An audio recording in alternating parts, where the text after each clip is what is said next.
Contradictory beliefs cannot all be true.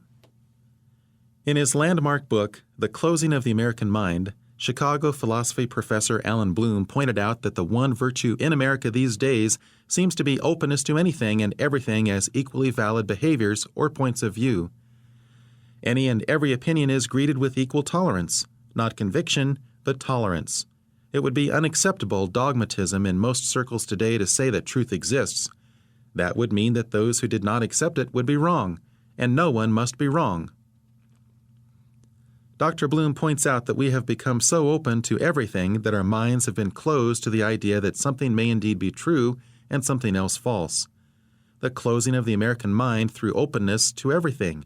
That is exactly what is happening in the post-rational era that has overtaken our universities and seminaries and the thinking of many church leaders.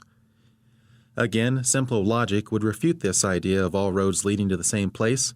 If words have any meaning, then we must acknowledge that there are serious contradictions between various world religions. They don't even agree upon the number of gods.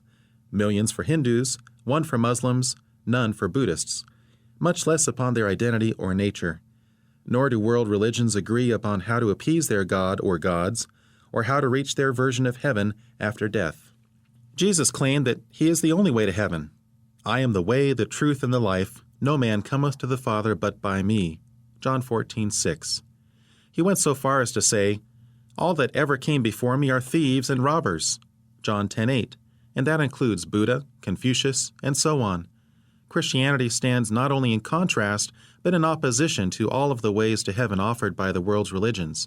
Christ says they all lead to destruction. Surely, because of the grave consequences they convey, His claims deserve careful investigation.